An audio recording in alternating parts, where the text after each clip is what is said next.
वालेकुम। कैसे हैं सब? उम्मीद करती हूँ खैरियत से होंगे। हमारे जो है वो मैथमेटिकल मेथड के 6 चैप्टर कंप्लीट हो गए थे। नेक्स्ट हमारे पास है इनर प्रोडक्ट स्पेसेस। पिछले चैप्टर में हमने वेक्टर स्पेस पढ़ा था। एक्चुअली ये जो 6 और 7 चैप्टर है ना मैथमेटिकल मेथड का, वेक्टर स्पेसेस और इनर प्रोडक्ट स्पेसेस, ये लीनियर अलजेब्रा का चैप्टर है। इसमें लीनियर अलजेब्रा की बेसिक्स हैं। इंट्रोडक्शन देखें। N inner product spaces form an important topic of functional analysis. ठीक है, फंक्शनल एनालिसिस का टॉपिक है। इधर इन्होंने लिखा हुआ there are these are simply vector spaces over field f of real or complex number with an inner product defined on them. Simply वो क्या है, वेक्टर स्पेसेस होंगी, किसी भी फील्ड पे डिफाइंड होंगी और उसके साथ इनर प्रोडक्ट स्पेसेस होंगी। In this chapter we discuss some important properties of inner product spaces. we we shall define a norm induced by an inner product space। हम inner product space पे जो है वो एक norm define करेंगे, inner product space की properties define करेंगे। The concept of orthogonal and orthonormal system have been included in this chapter। orthonormal और orthogonal की जो है वो उसकी definition को cover करेंगे। We shall briefly describe the Gram-Schmidt process, Gram-Schmidt orthonormalization process। Gram श्मिथ process के जरिए किसी भी हम उसको जो हमारे पास गिवन होंगे वेक्टर्स उसको हम क्या करते हैं, और नॉर्मलाइज कैसे करते हैं। Eigen values and eigen vectors of matrices, similar matrices and orthogonal diagonalisation of symmetric matrices. ये सारी चीजें जो हैं वो हम इस चैप्टर में कवर करेंगे। सबसे पहले डेफिनेशन देखें इनर प्रोडक्ट स्पेस की। Let V be a vector space over the field F. यहां से आप एक चीज खुद नोट कर लें कि इनर प्रोडक्ट स्पेस को पढ़ने के लिए वेक्टर स्पेस को पढ़ना कितना जरूरी है।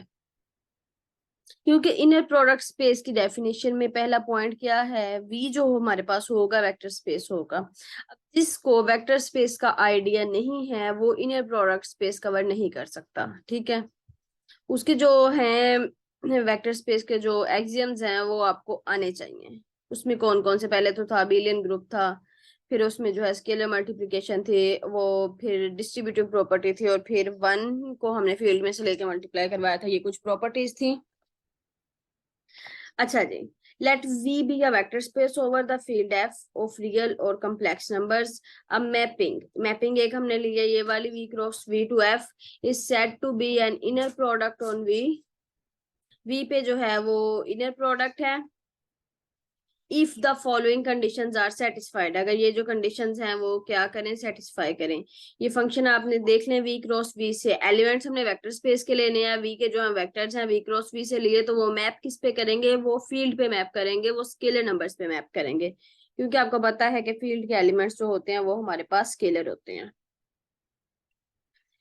तो यहां से देखें, अगर वी जो है वो क्या है, मैपिंग, इसका जो रिजल्ट है वो या तो 0 के बराबर रहेगा। पहले एक्सियम में देखें, inner product of v into V, तो ये क्या है, ग्रेटर देन इक्वल टू 0।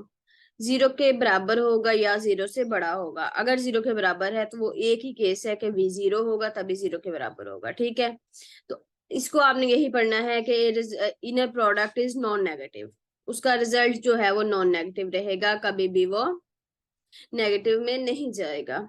उसके बाद अगर हम देखते हैं कि इनर प्रोडक्ट हमने दो एलिमेंट्स का लिया है, v1 v2, हमने दो वेक्टर्स लिए हैं, उनका इनर प्रोडक्ट लिया है, तो वो किसके बराबर है। अगर हमने उसकी जगह चेंज की है तो उस पर क्या अप्लाई होगा, उस पर बार अप्लाई होगा। ये प्रॉपर्टीज हैं, एक्सियम्स हैं, इसको आपने एज इट इज याद रखना है। किसी भी इनर प्रोडक्ट स्पेस को चेक करने के लिए हम इन्हीं चीजों को चेक करेंगे। ठीक है,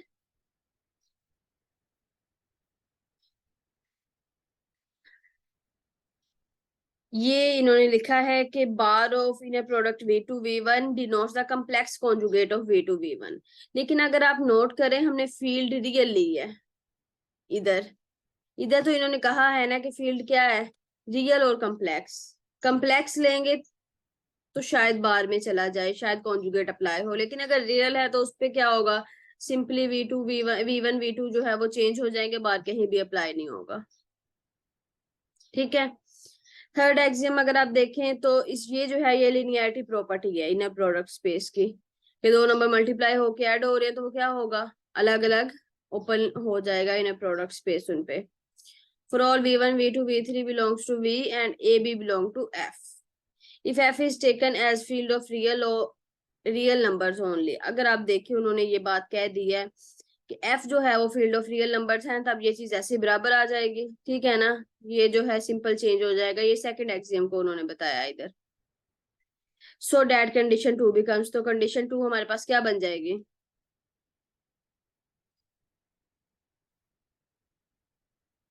इस तरह v1 v2 किस तरह inner product of v1 v2 is equals to inner product of v2 v1। ये चीज सिंपल इस तरह बराबर आ जाएगी, इसमें कोई मसला नहीं होगा, ये एक्सियम टू है।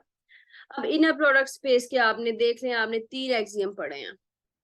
सबसे पहला क्या है, नॉन नेगेटिव होगा। दूसरा क्या है, सिमेट्रिक प्रॉपर्टी होगी, अगर रियल नंबर है तो सिमेट्रिक प्रॉपर्टी कहेंगे, कम्प्लेक्स नंबर है तो कॉन्जुगेट आ जाएगा, कम्प्लेक्स नंबर है तो कॉन्जुगेट आ जाएगा। उसके बाद लिनियरिटी प्रॉपर्टी है। ये तीन प्रॉपर्टीज हैं जो किसी भी वेक्टर स्पेस में अगर सेटिस्फाई करती हैं उसको हम बोलते हैं, ये हमारे पास क्या है, ये इनर प्रोडक्ट स्पेस है, ठीक है। The pair where f is a vector space over the field f or real or complex number and this is an inner product on v is called inner product space। Space के साथ inner product space दिया vector space के साथ, तो उसको हम कहते हैं ये हमारे पास क्या है, inner product space है। और अगर हम कंडीशन टू को उनका यूज करते हैं तो हम एक्सियम थ्री को इस तरह भी लिख सकते हैं, ठीक है।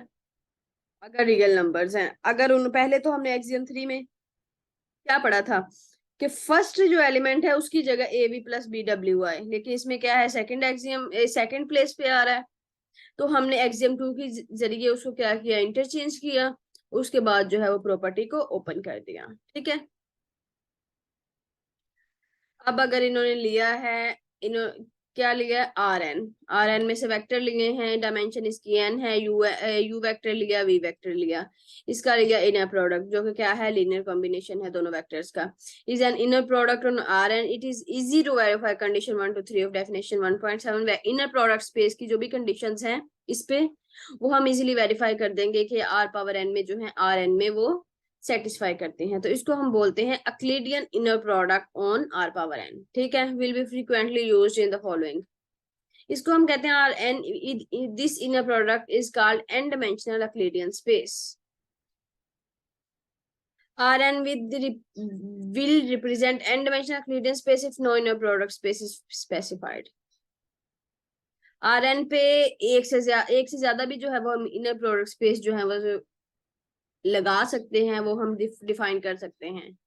लेकिन अगर ये इनर प्रोडक्ट स्पेस डिफाइन होगी जो ये इधर इन्होंने डिफाइन की है ये वाले, तो इसको हम बोलते हैं ये क्या है, एन डायमेंशनल यूक्लिडियन स्पेस। और अगर इनर प्रोडक्ट स्पेस स्पेसिफाई ना हो तब भी वो एन डायमेंशनल यूक्लिडियन स्पेस ही रहेगी, लेकिन वो जो इनर प्रोडक्ट है वो कोई भी डिफाइन हो सकती है।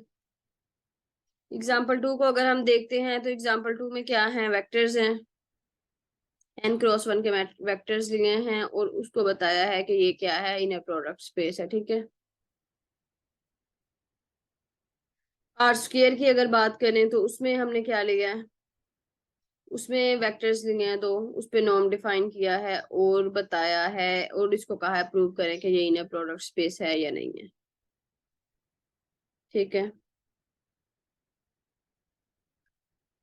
रिमार्क्स में देखें, वन में note that if we define an inner product on R power n in example 1 by this, for R square the Euclidean inner product is given by, इसको छोड़ दें, वो दूसरी जो है और इनर प्रोडक्ट स्पेसिस इस पे जो है वो डिफाइन की है। अगर हम इंटीग्रल ले लें तो उस पे भी इनर प्रोडक्ट स्पेस डिफाइन की है। इसमें क्या लिया, वी द वेक्टर स्पेस ली है, all real continuous functions, continuous function लिए हैं ए से बी तक, ठीक है। तो उसको भी कहा है प्रूव करें कि इसमें जो है वो इनर प्रोडक्ट स्पेस है। इनर प्रोडक्ट स्पेस जो है वो उसका ये गिवन है, जस्ट तीन प्रॉपर्टीज जो है वो सेटिस्फाई करवानी है। नेक्स्ट हमारे पास है नॉर्म और लेंथ, ठीक है। डेफिनेशन 2 देखें, नॉर्म और length of a vector, let V be an inner product space and v belong to V, then the real number is called norm. अगर हमने इनर प्रोडक्ट का स्क्वायर रूट लिया है तो उसको हम कहते हैं norm. Of v is denoted by the symbol this, इससे डिनोट करते हैं नॉर्म का सिंबल जो हम यूज करते हैं। अगर वी हमारे पास 1 आ जाए तो इसका ये भी इनर प्रोडक्ट भी 1 आएगा, इसको हम बोलते हैं unit vector, it is said to be normalized vector. Actually जो नॉर्मलाइज्ड वेक्टर होता है ना, आपने एक चीज याद रखनी है, उसको वो यूनिट वेक्टर ही होता है। हम करते यूं है, जो वेक्टर हमारे पास होता है हम उसका नॉर्म लेके उससे डिवाइड करते हैं, तो उसके बाद जो हमारे पास वेक्टर आता है उसका मैग्नीट्यूड हम लेते हैं या उसको नॉर्म करते हैं, अगेन नॉर्मलाइज करते हैं, तो उसकी लेंथ हमारे पास 1 आती है। 1 आती है इसीलिए यूनिट वेक्टर कहते हैं, और 1 की वजह से ही हम इसको क्या कहते हैं, नॉर्मलाइज्ड वेक्टर कहते हैं। तो अब ये जो है ये प्रोसेस है, किसी भी वेक्टर को नॉर्मलाइज करने का प्रोसेस लिखा हुआ है, क्या है, any non zero vector u belong to u can be normalized by multiplying it by 1 over u norm। कोई भी वेक्टर है उसको नॉर्मलाइज करने का तरीका क्या है कि उसको मल्टीप्लाई कर दें उसके मैग्नीट्यूड के साथ, या डिवाइड कर दें उसके मैग्नीट्यूड के साथ, या मल्टीप्लाई कर दें 1 over magnitude, 1 over norm of that vector. दस n इज, अगर n हमारे पास ये है, ठीक है, सॉरी मुझे लगता है u आएगा, तो u को नॉर्मलाइज करके यही बन जाएगा यूनिट वेक्टर, इसको हम बोलते हैं unit vector, and we say that vector u has been normalized, और हम कहते हैं u को हमने कर दिया है नॉर्मलाइज। ठीक है, नॉर्मलाइज का मतलब है कि उसका मैग्नीट्यूड 1 आएगा। ये एग्जांपल्स रहने दें, नेक्स्ट देखें। नेक्स्ट हमारे पास थ्योरम है theorem 3, the Cauchy-Schwarz inequality. Let U, V be elements of an inner product space V over R। U, V जो हमारे पास है वो क्या है, एलिमेंट्स हैं इनर प्रोडक्ट स्पेस के ओवर R। देन अगर हमने इनर प्रोडक्ट स्पेस का मॉडुलस लिया है तो वो लेस देन किसके होगा, उन दोनों वेक्टर्स के मॉडुलस को मल्टीप्लाई करके फिर भी वो क्या रहेगा, लेस ही रहेगा। इक्वालिटी भी की भी कुछ कंडीशंस हैं, जिस तरह हमने वो भी पढ़ी हुई है ना, ट्रायंगल इनइक्वालिटी या जो भी चीजें हमने पढ़ी हुई हैं। तो इसमें आप देख लें, कॉची-श्वार्ट्ज इनइक्वालिटी बाय नेम, इसको याद रखना है आपने एक, तो दूसरा आपने याद रखना है कि दो वेक्टर्स दिए हैं, दो वेक्टर का इनर प्रोडक्ट लेके उसका जो नॉर्म लेंगे वो किससे लेस होगा, उन दोनों वेक्टर्स के अलग अलग नॉर्म को मल्टीप्लाई अगर कर दिया जाए तब भी उससे वो लेस ही रहेगा। ठीक है, ये उसका उन्होंने प्रूव किया है, जो कि हमें करने की जरूरत नहीं है। उसके बाद देखें थ्योरम 4 देखें, the norm in an inner product space V satisfies the following axioms। Norm हमेशा नॉन नेगेटिव होता है, क्योंकि हम वो क्या करते हैं, हम उसका मैग्नीट्यूड लेते हैं, वो नॉन नेगेटिव ही रहेगा। जीरो कब होगा, जब वो वेक्टर 0 होगा। अगर कोई स्केलर मल्टीप्लाई हो रहा है नॉर्म के साथ तो वो अलग बाहर मल्टीप्लाई हो जाएगा। और ये जो है ये ट्रायंगल इनइक्वालिटी है प्लस के हिसाब से। ठीक है, ये प्लस किया, उनका जो है वो मैग्नीट्यूड लिया, वो किससे लेस होगा, मैग्नीट्यूड लेके उनको प्लस करने के बाद उन दोनों वेक्टर्स से वो क्या रहेगा, लेस ही रहेगा, वो कभी भी बड़ा नहीं आएगा। ये तो बेसिक थ्योरम है।